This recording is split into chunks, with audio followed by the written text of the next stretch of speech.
5.1 का first question है, in which of the following situations does the list of numbers involved make an arithmetic progression and Y.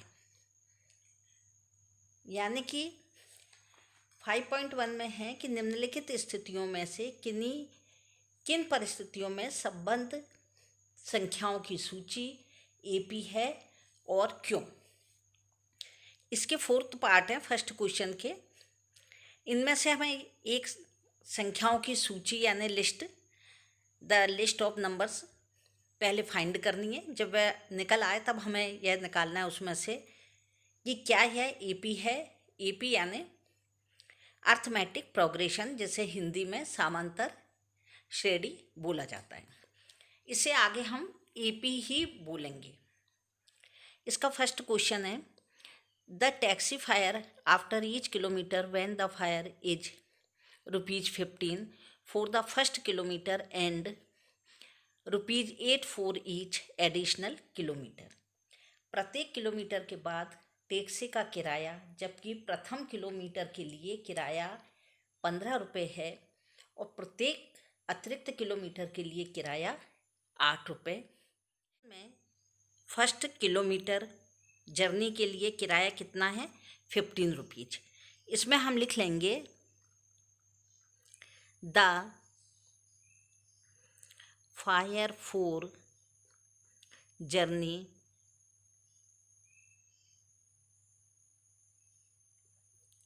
Of 1 kilometre is equal to ₹15। यानी कि पहले kilometre का, यहाँ हम Hindi medium के बच्चों के लिए लिखेंगे, पहले किलोमीटर की यात्रा का किराया ₹15 है। पहले का किराया ये आ गया। अब इसके आगे हम सेकंड किलोमीटर, थर्ड किलोमीटर ऐसे लिख देते हैं, जिससे हिंदी और इंग्लिश के बच्चे दोनों ही समझ लेंगे। पहले का आ गया, यहाँ पे हम लिखेंगे सेकंड किलोमीटर का किराया कितना हो गया। पहले का तो था 15 और सेकंड का कितना हो गया 15, तो वो लेंगे ही सही क्योंकि जो फर्स्ट का है। और सेकंड का कितना हो गया 8, क्योंकि बाद के एडिशनल जितने भी किलोमीटर होंगे, अतिरिक्त जितने भी किलोमीटर होंगे, उनका ₹8 के उससे किराया होगा। यह कितने हो गए? जब उसने 2 किलोमीटर अपनी यात्रा कंप्लीट कर ली तो ₹23 किराया उसका हो गया। थर्ड किलोमीटर के लिए कितना हो जाएगा किराया? 23 + 8 यानी ₹31। अब फोर्थ किलोमीटर के लिए कितना हो जाएगा किराया? 31 + 8 यानी ₹39। अब यदि हम इसको इस तरह भी करते हैं तो आप इस तरह से भी कर लीजिए। समझा देते हैं हम कि जैसे फर्स्ट किलोमीटर के लिए 15 है, इसमें हमने 8 जोड़ दिए। जैसे सेकंड किलोमीटर यदि थर्ड कर रहे हैं तो फिर 8, फोर्थ के लिए फिर 8, 5 के लिए फिर 8, यानी कि इस 15 में जितने किलोमीटर हम आगे बढ़ते जाएंगे, अपनी जर्नी पूरी करते जाएंगे, उतने के फर्स्ट ईच किलोमीटर से ₹8 पर किलोमीटर किराया हमारा बढ़ता जाएगा। इस तरह से या तो आप एक एक में जोड़ के इस तरह कर दीजिए, या फिर 8 को जोड़ कर दीजिए। यहाँ तक किलोमीटर चलते जाएंगे उतना होता जाएगा। अब इसके बाद हमें यह देखना है कि प्रथम पद यानी कि फर्स्ट टर्म किसे कहते हैं। सबसे पहले किराया कितना था? ₹15। तो जो प्रथम पद होगा, फर्स्ट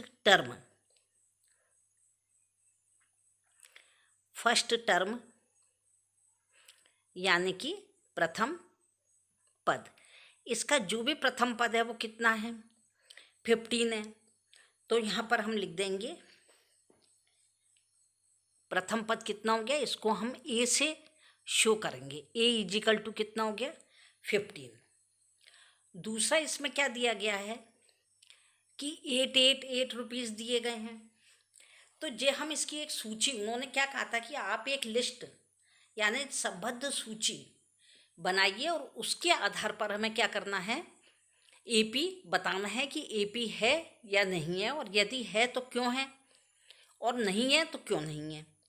तो इसके लिए हम क्या करेंगे कि एक कॉमन यानी जो एक सूची, हम संख्याओं की सूची बनाएंगे, यानी कि for the list number.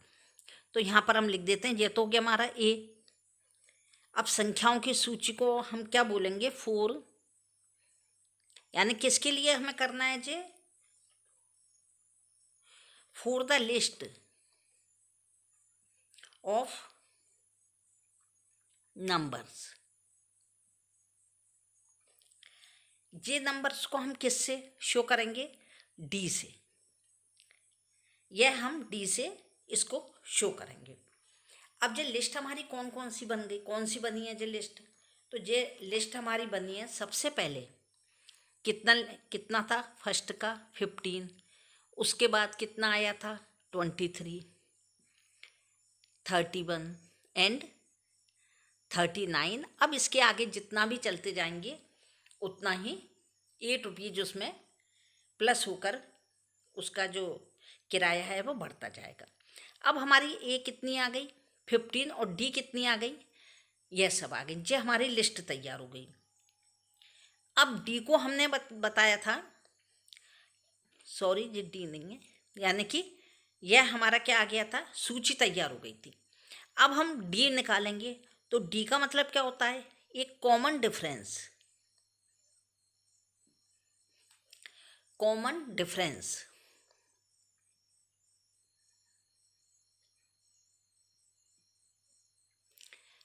Common difference यानी कि सार्व अंतर। जब हमारी ये सूची तैयार हो जाएगी उसके बाद हम इसका कॉमन डिफरेंस यानी कि सार्व अंतर निकालेंगे, जिसे कि हम डी से शो करेंगे, प्रदर्शित करेंगे। अब हम इसका सार्व अंतर कैसे निकालेंगे यानी कॉमन डिफरेंस कैसे निकालेंगे, इसके लिए एक फॉर्मूला है D2 माइनस D1। अब जो अभी हमने निकाला था कि इसका जो प्रथम पद था वो क्या था, यह प्रथम पद है, ये D1 है, सेकंड पद D2, थर्ड पद D3 और फोर्थ पद क्या है इसका, यानी फोर्थ टर्म क्या है D4। तो D2 में से यदि D1 को माइनस कर देते हैं तो हमारा सार्व अंतर यानी कि D कॉमन डिफरेंस फाइंड हो जाएगा। अब हम इसके सेकंड क्या था 23 माइनस 15 कितना आ गया 8।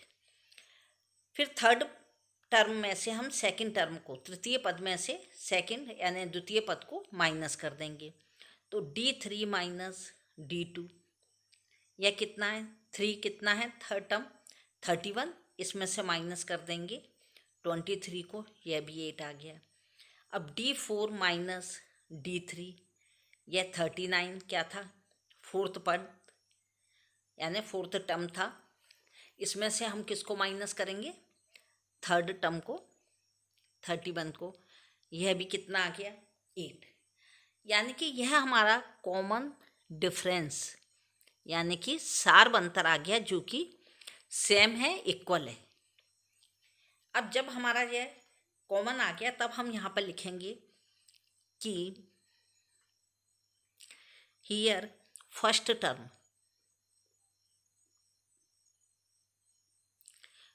टर्म ए इजिकल टू 15 है एंड डी, यानी कि यहाँ पर यदि आप चाहें तो पूरा लिख लीजिए, कॉमन डिफरेंस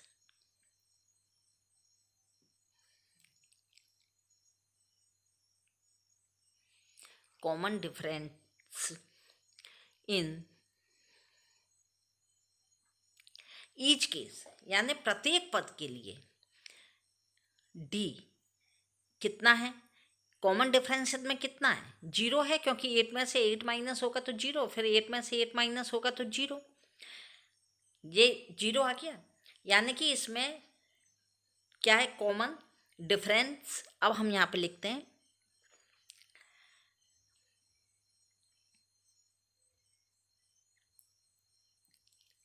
डिफरेंस कितना है? Is same, therefore it is AP। यानी कि जब इसका जो कॉमन डिफरेंस है यानी कि D इजिकल टू सेम आता है, तब वह क्या होता है? AP होता है। हिंदी मीडियम के बच्चे इसके लिए लिखिएगा। यहाँ तो आप लिख ही लेंगे कि यहाँ पर प्रथम पद A इजिकल टू 15 है और सार्व अंतर कितना है? प्रत्येक केस का, प्रत्येक स्थिति का ईच केस कितना है? D बराबर 0, इसलिए यह AP है। हिंदी मीडियम के बच्चे इसमें लिख लीजिए। यहाँ प्रथम पद वो तो आप लिख ही लेंगे, यहाँ पे लिखना सार्व अंतर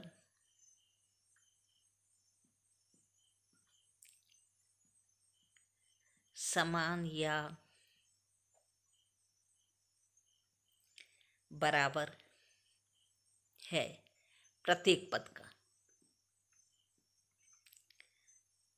समान कितना है? बराबर है, यानी कि 0। अतः यह AP है। यह हमारा फर्स्ट क्वेश्चन का फर्स्ट पार्ट। क्वेश्चन का सेकंड पार्ट है the amount of air present in a cylinder when a vacuum pump removes 1/4 of the air remaining in the cylinder at a time. किसी बेलन यानी cylinder में उपस्थित हवा की मात्रा जबकि वायु निकालने वाला पंप प्रत्येक बार में बेलन यानी सिलेंडर की शेष हवा का यानी कि बची हुई जो भी एयर है उसका 1/4 भाग बाहर निकाल देता है। सेकेंड पार्ट में हमें यह नहीं बताया गया है कि सिलेंडर यानी बेलन में कुल एयर कितनी है, केवल क्या बताया गया है? गिवन क्या है कि 1/4 यानी कि उसका 1/4 पार्ट जो है वह एयर एक वैक्यूम पंप बाहर निकाल देता है। तो अब यदि हमें क्या करना है कि सिलेंडर में कितनी एयर भरी हुई है यह हमें मालूम नहीं है, तो हम इसको मानेंगे यानी कि लेट करेंगे। अब इसमें यदि हम लेट करते हैं तो इसमें हम x को भी मान सकते हैं कि माना कि x हवा सिलेंडर में भरी हुई है, या 1 यूनिट को भी ले सकते हैं। लेकिन यदि हम इस तरह से करते हैं तो इस क्वेश्चन में थोड़ी सी बच्चों आपको डिफ़िकल्टी आ जाएगी, क्योंकि x माइनस फिर उसको काटेंगे हम, इसका यह फार्मूला हो जाएगा x माइनस जो भी हमने वैल्यू में हमने जो भी माना है उसको हम माइनस करेंगे, फिर इसको पहले इसका 1/4 करेंगे, फिर इसका माइनस करेंगे, तो यह थोड़ा सा टफ पड़ जाएगा। इसलिए हम आपको इसका एक सरल तरीका बताते हैं कि हमें 1/4 पार्ट को क्या करना है कि वो वैक्यूम पंप के द्वारा बाहर निकालता है। तो हमें कोई ऐसा नंबर लेट करना है जो कि 4 से डिवाइड होता हो। यह नंबर आप बड़े से बड़ा, छोटे से छोटा कुछ भी ले सकते हैं, लेकिन हमें नंबर लेते समय यह ध्यान रखना है कि यह 2 मार्क्स का क्वेश्चन आएगा। इसमें हमें इस क्वेश्चन को ना तो ज़्यादा लेंथी करना है और ना ही इतना छोटा करना है कि वह क्वेश्चन बहुत ही छोटा लग कर के पूरा अपना सॉल्व होने में भी परेशानी हो। इसलिए हम इसमें से कोई भी आप वैसे नंबर ले सकते हैं। 256 ये 4 से डिवाइड होता है, फिर इसका हाफ कर लें तो 128 भी होता है, वैसे 96 भी होता है, 64, 32, 16 यह सब 4 से डिवाइड हो रहे हैं। अब यदि हम इसको लेते हैं तो हमारी जो संख्याओं की सूची है यानी कि for the list of numbers वह काफ़ी बड़ी हो जाएगी।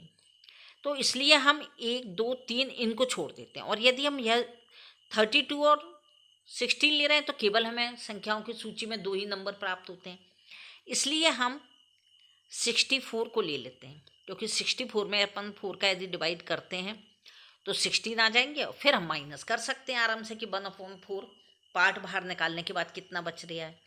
तो इसलिए हमने इसमें क्या मान लेते हैं 64। अब हम यहाँ से इसको मानेंगे, क्या लिखेंगे हम, let the volume of cylinder is equal to 64 litre.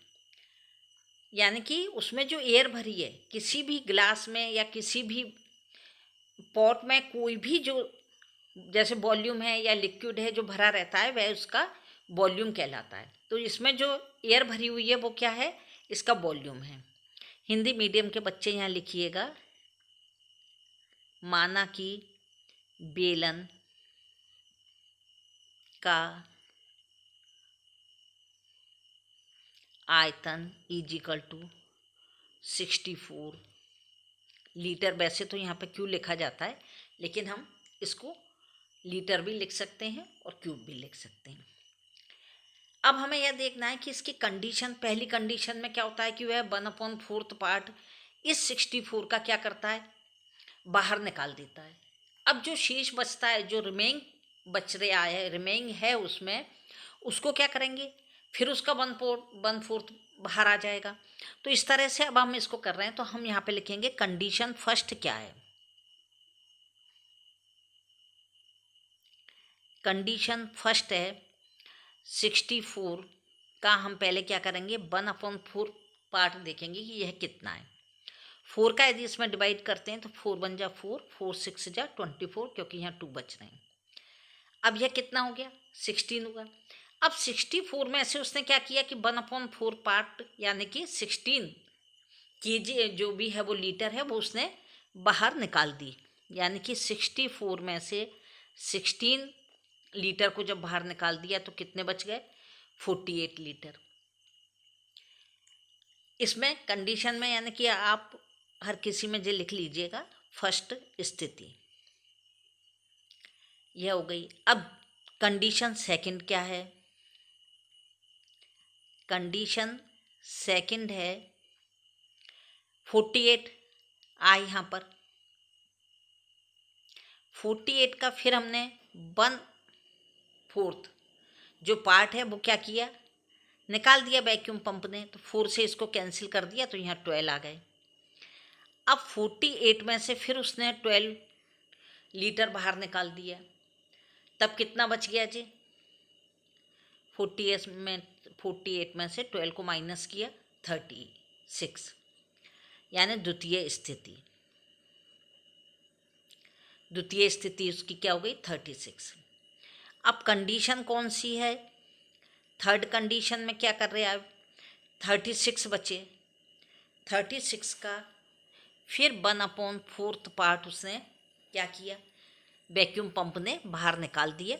इसको इससे कैंसिल किया तो 4 9 जा कितने होते हैं, 36, यह आ गया। अब 36 में से यदि 9 को माइनस किया तो यहाँ पर कितने आ गए, 36 में से 9 माइनस हुए तो 27। पहले यह 48 लीटर बचा, फिर 36 और जो 27। हमें 3 ही एपी निकालना है। इससे पहले फर्स्ट पार्ट में भी हमने 3 ही संख्याओं की सूची यानी कि लिस्ट ऑफ नंबर जो बनाई थी वो 3 तक ही सफिशिएंट रहेगी। यह तृतीय स्थिति हो गई हमारी। अब हमें यह देखना है कि इसका प्रथम पद यानी कि फर्स्ट टर्म क्या है।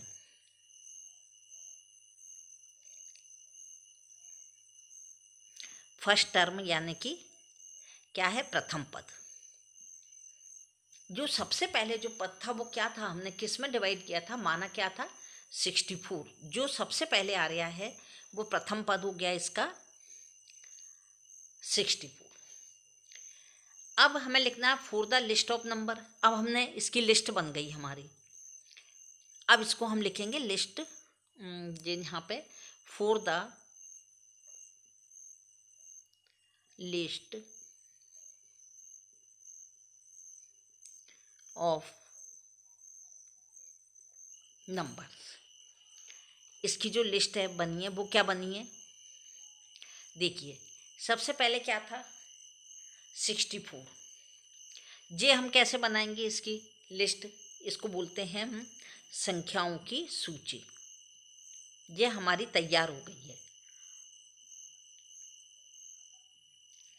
संख्याओं की सूची तैयार हो गई।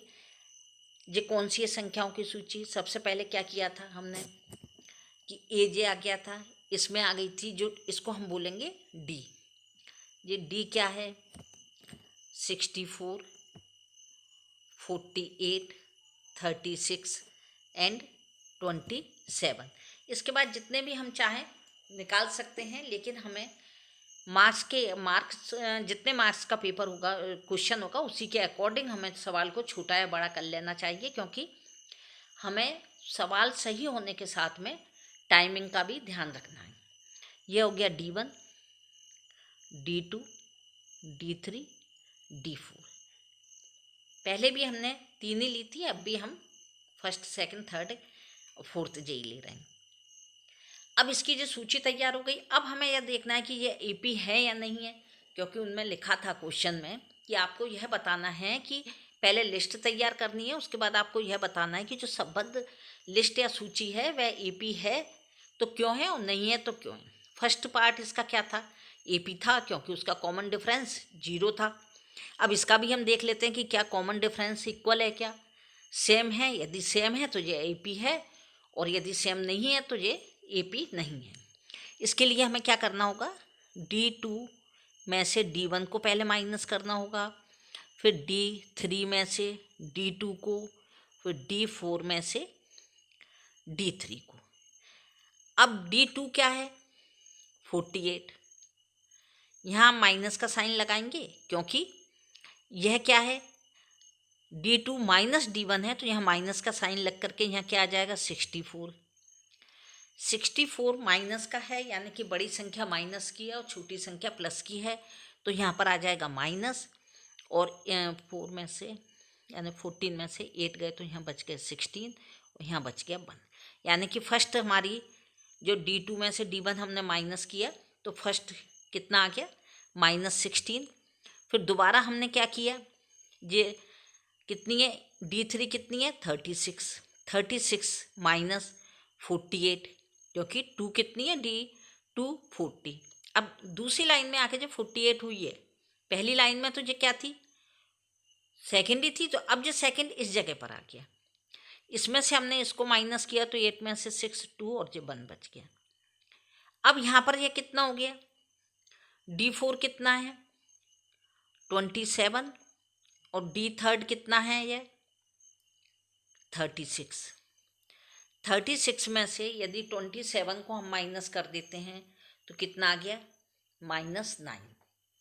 अब यदि हम यहाँ देखते हैं तो यहाँ पे कितना है 16 में से 16 और इसमें कितना है -4 का, यह आपको लिखना नहीं है, यह हम समझा रहे हैं। और इसमें डिफरेंस कितना है -3 का, यानी कि यह कॉमन डिफरेंस नहीं है। तो जब यह कॉमन डिफरेंस नहीं है तो हम यहाँ पर फर्स्ट क्वेश्चन में हमने एक लाइन बढ़वा के लिख दी है। आप इस क्वेश्चन में केवल आंसर भी चाहें तो लिख सकते हैं, कॉमन डिफरेंस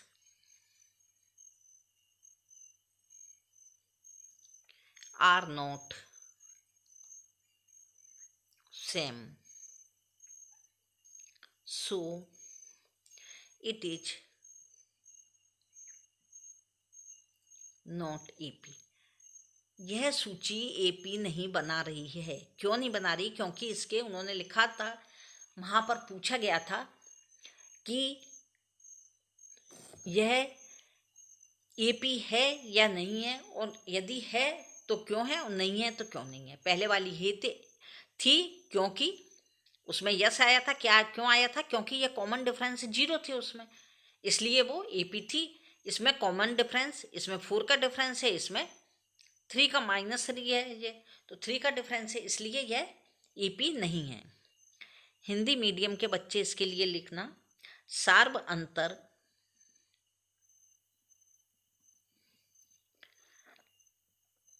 समान या बराबर नहीं है, अतः यह एपी नहीं है। एपी लिखना, क्योंकि भले ही से अपन हिंदी मीडियम के भी बच्चे हैं तो भी उसमें सामंतर श्रेणी के बजाय एपी ही बोला जाता है। इसमें एपी ही लिखना अर्थमेटिक प्रोग्रेशन में। ये हमारे फर्स्ट क्वेश्चन के फर्स्ट और सेकंड दो पार्ट कंप्लीट हो गए हैं। Thank you.